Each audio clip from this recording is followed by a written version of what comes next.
Alright, advanced learners. Let's start with something that makes even native speakers cringe. Here's your first question. Which sentence is grammatically incorrect? A. Walking down the street, the building came into view. B. While eating dinner, my phone rang. C. Having finished the report, the presentation was ready to begin. Take 15 seconds to think about it. What's your answer? Okay, here's the plot twist. Sentence A is the culprit. It's a textbook dangling modifier.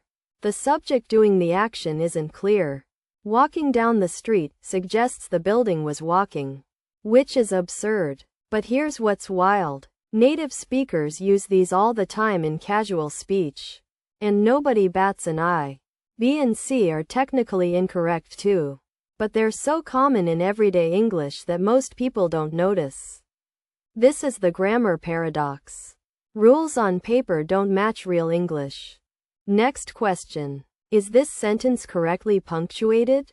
I invited my parents, the Prime Minister, and the Queen. Should there be a comma before and?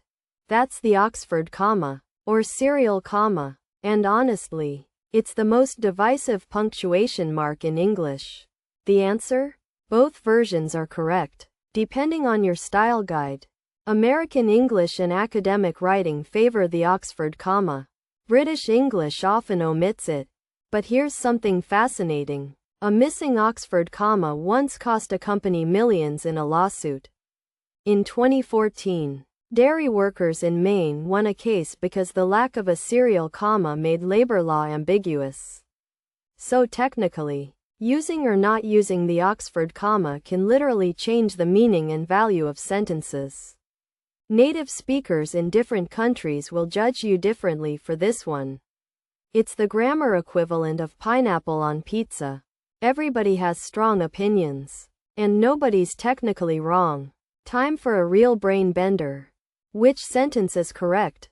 A. If I was you, I'd leave now. B. If I were you, I'd leave now. C. Both are acceptable. You have 20 seconds. The grammatically correct answer is B. If I were you. Because we're using the subjunctive mood, which expresses hypothetical situations. But here's the linguistic reality check.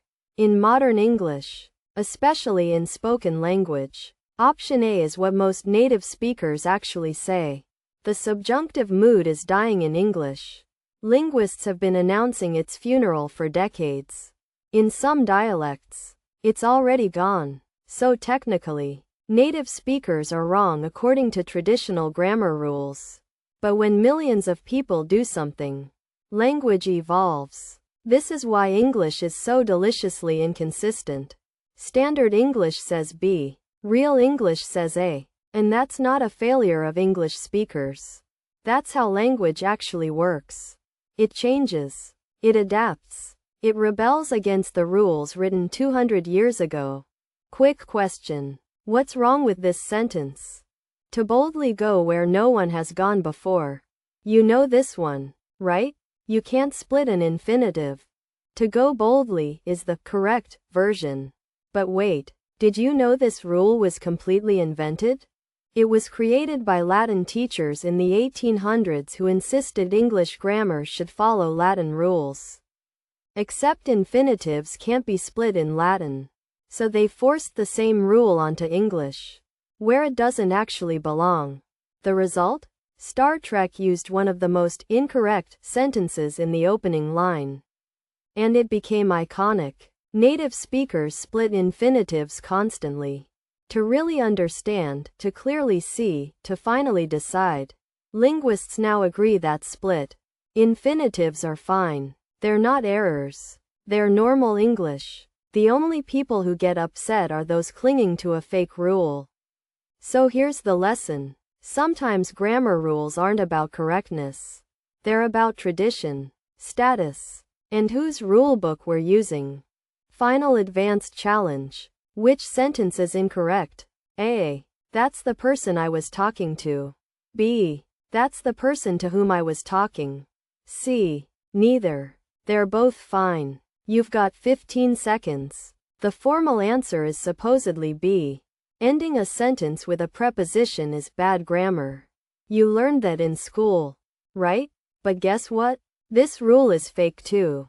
It was invented by English teachers copying Latin grammar rules again.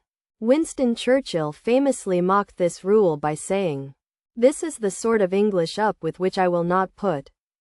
Even the most prestigious style guides now say ending sentences with prepositions is completely acceptable. Native speakers do it all the time. Who are you talking about? Which one are you looking for? That's something I can't agree with. These sound natural and correct because they are. The real insight here? At the C1 level, you need to understand that grammar isn't absolute. It's a system that evolves. Native speakers don't speak according to rulebooks. Rulebooks try to describe what native speakers do. And sometimes, native speakers break the old rules deliberately because those rules were never valid in the first place. So here's what we've learned today. Grammar rules aren't carved in stone.